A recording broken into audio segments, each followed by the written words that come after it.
What is going on, everybody? This, of course, is Mr. Tony Stark bringing you some league play on the map Raid. It's some hardpoint action. It's a pretty good game. We started out not so hot, picked it up towards the end, and it ends up being a pretty close game that we do end up winning. This commentary, though, isn't really going to be about the gameplay. This is going to be about something that's going to be talked about over the next few weeks in the entertainment world, and something that kind of concerns me, so I wanted to talk about, even though it may not concern all of you. Now, you may have heard last night that Ben Affleck has been supposedly confirmed to play the next Batman in the Superman or the Man of Steel sequel, the Batman and Superman movie that's being made in 2 years. Now, initially, right off the bat, that just concerns me. That concerns me on so many different levels that I can't even begin to describe to you. Now, if you didn't hear that, and if you're, like I said, if you have no concern over it, that's fine. If you're not into comic books, you're not into superheroes, you're not into those kind of movies, that's fine. But just this discussion, I'm going to kind of give you, the people that are, concerned with it, give you a few things to think about, and why I think, in my opinion, that this can't and shouldn't happen. Now, again, it's been confirmed. It was put out there by IGN and confirmed by the head of WB and all kinds of all kinds of stuff. So it's been technically confirmed. Now, when I say that technically confirmed, with the outroar that's going to happen from the community in the the entertainment world and the superhero world, is it possible that they reverse that and they uncast him as Bruce Wayne, as Batman? I think so. I think it's very possible that if there's enough backlash from this, that it doesn't happen. But whether that's going to actually come to fruition or not, that remains to be seen.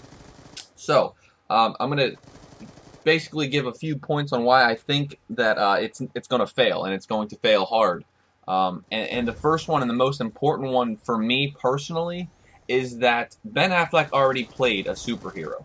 Whether you guys remember it or not, he played Daredevil, and Daredevil being the fact that he's another comic book character, another superhero, it kind of nullifies him, in my mind, excuse me, to be another hero in the superhero universe. It started whenever Chris Evans played. Who'd he play? He played in the Fantastic Four, and then he played Captain America. So that was in the same universe. That was in Marvel. So you had that initial, in my opinion, that was a mistake. That should have never happened. He can't be two people, let alone two people in the same universe, right? And so then after that, you had Ryan Reynolds. Ryan Reynolds played Deadpool in X-Men, and then here he is as Green Lantern. Okay, so now we have Ben Affleck who played Daredevil, and now he's going to play Batman. This doesn't happen. This is not. That's a superhero no-no. You can't have the same person who has a different identity playing a superhero. That's just bad business. This is just bad for everything. Okay, so that's my main number one focus. Number two, Ben Affleck as an actor is terrible, right? This guy played in Geely with Jennifer Lopez. Like, what is the reasoning behind that? Behind thinking, okay, Ben Affleck, he's known for being with Matt Damon, Reindeer Games, the Daredevil flop. We're going to cast him as Bruce Wayne in Batman, possibly one of the most iconic superheroes of all time. It doesn't make sense, right? So this is what you have to think about going into the movie, even before it happens. So even if Affleck delivers a stellar performance as Batman, there's already a terrible mantra behind him. There's already a terrible connotation with him, his career, and the fact that he's going to be playing a superhero. So both of those things put together, you have the fact that he's already played a superhero, and the fact that it's already a flop before it even happens.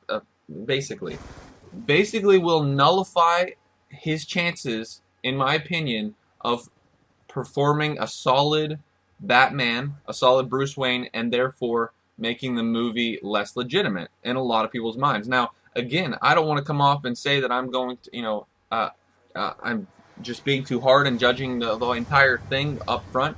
But when you look at it like this, it's a little backwards, right? So don't look at it and say, okay, well, there's no way that I'm going to watch it, no way that I'm going to give it a chance. I'm saying that the producers, the casting of this movie that they've already taken the chances out of it. They're already putting it on the back burner to fail right off the bat.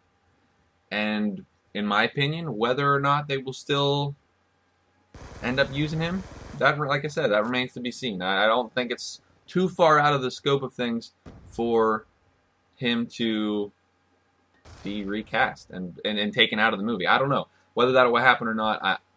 Again, not sure. Probably not now at this point, but we'll see. But that's just, I just wanted to basically bring up a discussion. If you're still listening to this commentary and you're still interested in it, then I'm sure you're into the discussion. So I'd like to see what you guys think about it. Maybe you have no opinion at all. Maybe you have a strong opinion. Maybe you're completely anti the idea. I know a lot of hardcore Batman fans are going to be like, "Are you serious?" Like, I don't know. So yeah, let me know what you guys think in the comment section below. Until next time, I'm out. Peace.